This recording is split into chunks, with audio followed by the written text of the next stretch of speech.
প্রিয়াঙ্কা হুম। গান্ধী তো political family থেকে আসা, বেগতিক দেখেই তো মন্তব্য করেছে যে যেভাবে মোদী সরকার ইসরায়েলকে ব্ল্যাঙ্ক চেক দিয়েছে, এটা আসলেই আপনি যদি কালকেই যদি মিডল ইস্টের স্টেট গুলো বলে যে ভারতকে বলে যে তোমার কাজ যত লোক কাজ করে মিডল ইস্টে সব উইথড্র করো, হিস্ট্রি ইজ ভেরি ইম্পর্টেন্ট।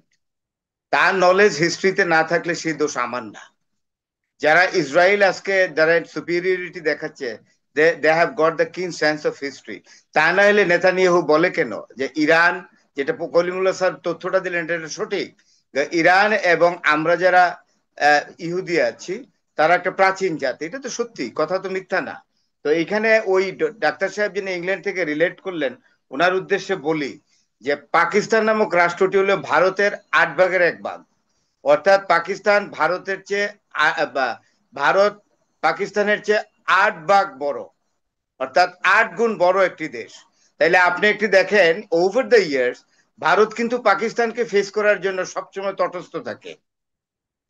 তার মানে হলো তার 8 ভাগের 1 ভাগের একটি দেশ, অনেক ছোট দেশ পাকিস্তান ভারতের তুলনায় টেরিটোরিয়ালি, সেই দেশটাকে ফেস করার জন্য ভারতকে তৎপর থাকতে হয়। এবং শর্ট আর্মস কনফ্লিক্ট যেটা হলো not more than 5 or 6 days, এখানে ইন্টারন্যাশনাল কমেন্টেটররা যা বলেছে তাতে যে ওয়ার পজিশনে পাকিস্তান এগিয়ে আছে এটা তো সত্যি। তারা পাকিস্তান লুকিয়ে রেখেছে। আমি একজনের নাম বলি, উনি এই যে ডাক্তার সাহেব কি নাম যেন, আপনি নামটা আমাকে বলছেন না ওনার নামটা। শান্তনু ঘোষ, শান্তনু ডক্টর হ্যাঁ, কিনা শান্তনু জানি যে ঘোষের উনি উদ্দেশ্যে একজন বলি, দর্শক। উনি তাকে চিনবেন। প্রবীণ সোয়ানি, প্রবীণ সোয়ানি কি বলেছেন, প্রবীণ সোয়ানি একজন স্ট্র্যাটেজিস্ট। উনি কিন্তু কালকেও ইন্টারভিউ দিয়েছেন যে হুম। এগুলো লুকাচ্ছে কেন, আসলে তো 6টা প্লেনই ফেলে দিয়েছে ইনক্লুডিং রাফাইল। তো সুতরাং এগুলো ওনাকে জানতে হবে। আরেকটা জিনিস বলি যে এখানে যদি এখন কথা বলি মুশকিল হয়ে যায়। এখানে পাকিস্তানের বিরুদ্ধেই ইন্ডিয়াকে লড়তে সারাক্ষণ তটস্থ থাকতে হয়। 62 এর যে 1962 এর যে যুদ্ধ হলো ভারত এবং পাকিস্তানের, সে ভারতের অভিজ্ঞতা ভারত তো ভুললে চলবে না। এটা কিন্তু জানতে হবে, যখন অরুণাচলের উপরে চাইনিজরা বসে গেল এসে। ভারত এবং চীনের যুদ্ধ। হ্যাঁ, ভারত এটাকে সিনো ইন্ডিয়ান ওয়ার বলে, পলিটিক্যালি বলে সিনো ইন্ডিয়ান ওয়ার। স্যার আপনি একটু মনোযোগ সহকারে আমার কথাটা, আপনার খুব বিনয়ের সাথে আপনার মনোযোগ আকর্ষণ করছি। তখন অরুণাচলের উপর যখন চাইনিজরা বসে গেল এসে দখল করে নিল অরুণাচল, সোজা কথা, তখন ভারতে আমেরিকার অ্যাম্বাসেডার ছিলেন গ্যালব্রেথ। উনি ছিলেন আমেরিকার অ্যাম্বাসেডার ছিলেন Galbraith, very close to mister Nehru. কারণ গ্যালব্রেথ ইউনিভার্সিটির অধ্যাপক ছিলেন হার্ভার্ডের, খুবই নাম করা অধ্যাপক এবং জন এফ কেনেডির প্রিয় ব্যক্তি।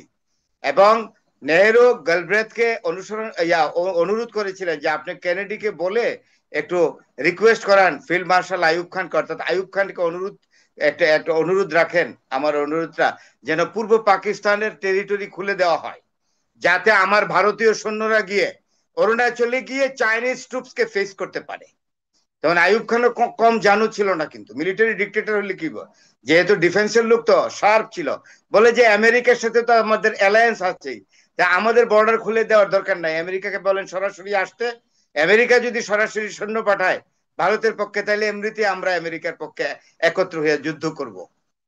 আর দিল না। এই যে দিল না, নেহেরু কিন্তু হিউমিলেটিং ডিফিট, অর্থাৎ অত্যন্ত খারাপ ভাবে পরাজিত হলো ভারতকে। মাত্র 7 দিনের মধ্যে ভারতের সৈন্যদেরকে দলামুচড়া করে ফেললো। স্যার যদি আমি অসত্য কিছু না বলে থাকি, huge of military officers exactly had been killed by the reckless firing of Chinese troops in the frontier line. এটা তো শান্তনু সাহেবকে, ডাক্তার সাহেবকে এগুলো জানতে হবে তো। The Nehru was found a very broken person, particularly after this war in 1962 Sini Indian War. এবং উনি বান্দুন কনফারেন্সে গেলেন, হি ওয়াজ ফাউন্ড ভেরি সিক। কিছুদিন পর 1962 যুদ্ধ হলো, নেহেরু ভগ্ন স্বাস্থ্য নিয়ে, মনের কষ্ট নিয়ে 64 মারাই গেলেন। সুতরাং এইগুলো চিবিয়ে চিবিয়ে কথা বলে আমাদেরকে বুঝাতে হবে। আর আমরা সব আঙ্গুল চুষি, এই যে এক ধারণা, এই ধারণা থেকে ভারতকে বেরিয়ে আসতে হবে। আমার কাছে কথা পরিষ্কার। I'd like to make it clear that India should come out from this sort of rigid sentiment. Thank you very much. জি।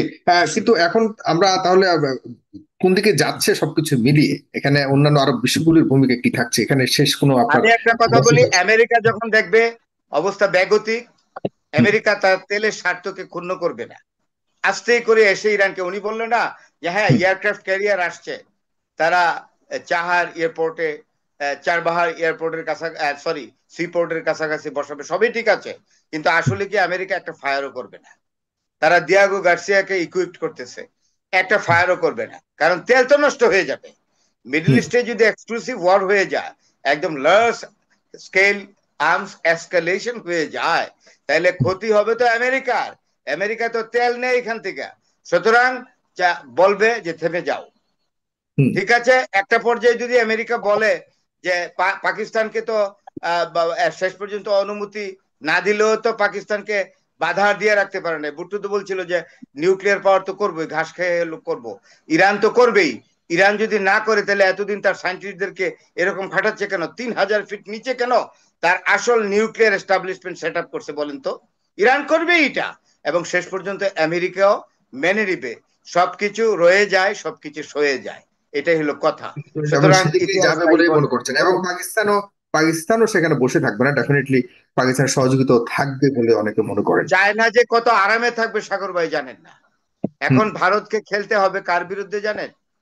পাকিস্তানের বিরুদ্ধে। এন্ড পাকিস্তান যদি ভারতের ভেসেল এরিয়া, চায়নার ভেসেল স্টেট হয়ে যায়, আমি অবাক হব না। এখন চায়না তো ভালো স্ট্র্যাটেজি নিয়েছে যে আমি কি ইন্ডিয়ার সাথে খেলবো, আমি তো ইন্ডিয়ার সাথে খেলাবো পাকিস্তানকে দিয়ে, এবং তাই তো ভারত কিন্তু ট্র্যাপড হয়ে গেছে। আপনি গতকাল একজন লোক খুব দুঃখ করে বলছে, ভারতের একজন সাংবাদিক, যে হুম। ইন্ডিয়া তো এলোন হয়ে গেছে, কোন দেশই তো ভারতের সাথে নাই। কেউ নাই, কেউ নাই।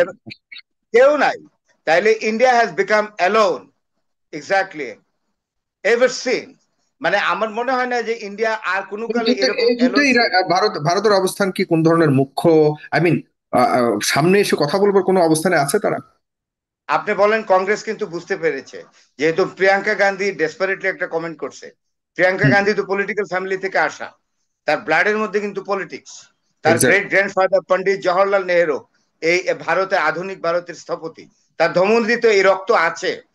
তো সেই জন্য বেগতিক দেখেই তো মন্তব্য করেছে যে যেভাবে মোদী সরকার ইসরায়েলকে ব্ল্যাঙ্ক চেক দিয়েছে, এটা আসলেই, আপনি যদি কালকেই যদি মিডল ইস্টের স্টেট গুলো বলে যে ভারতকে বলে যে তোমার যত লোক কাজ করে মিডল ইস্টে সব উইথড্র করো, তো এক্স্যাক্টলি। ভারতের ইকোনমির উপরে চাপ পড়বে। ভারত কি এত শক্তিশালী শেষ ইকোনমি হয়ে যাবে। মেনটেন করে? বললেই ও হবে। হবে। ভারতের, আপনি জানেন তো ভারতের, আমি আপনাকে বলি, ভারতের 25% লোকের কোনো স্যানিটেশন নাই। তারা মাটির ঘরে, ভারত টালির ঘরে থাকে। এটা ভারত অনেকে নির্ভর করে আছে স্বীকার করে মিডল না। ইস্টের কামের উপরে, আপনাকে ভারত আরেকটু নির্ভর বলি, করে। আপনি আমাকে প্রিভিলেজ দিচ্ছেন, ধন্যবাদ। Sure. একবার আসছিলেন, যে রাশিয়ার যে ডিক্টেটর বলবো, এই যে ক্রুশচেভ আসছিলেন, তখন নেহেরু প্রাইম মিনিস্টার, তখন সিমলা দিয়ে ট্রেন দিয়ে যাচ্ছে আর কি, কথাটা শুনলে খারাপ লাগে, তারপর বলতে হয়। সিমলা দিয়ে যাচ্ছে, সেখানে ট্রেন যখন যাচ্ছে, ট্রেন লাইনের পাশে লোকজন বসে আছে, ভোরবেলায় ট্রেন দিয়ে যাচ্ছে, নেহেরু ক্রুশচেভকে নিয়ে ভ্রমণে বেরিয়েছে, ট্রেন ভ্রমণে, এবং ট্রেন বিহার। তো সেখানে দেখলো যে লাইন ধরে তারা প্রাকৃতিক কার্য সমাধা করছে, হুম। ভারতের এই যে সিমলার লোকজন। তখন আপনি জানেন তো যে ক্রুশচেভের মুখ খুব খারাপ ছিল। ক্রুশচেভ বলল যে আমার মাথায় তো চুল নাই। তারপরে দেখলাম যে অনেক আমার মতো এরকম টাক ছাড়া, আরে টাকওয়ালা লোক দেখলাম। তো নেহেরু বুঝতে পারছে, অর্থাৎ যারা প্রাকৃতিক কার্য সমাধান করছে, তাদের তো ধরেন ওই মানে পৃষ্ঠদেশে চুল থাকে না। তো বুঝতে পেরেছেন তো? তো Bharat is trying to exactly persist that they have got a particular position in the global level, exactly to face any challenge from any corner of the world. It is not true. ধন্যবাদ।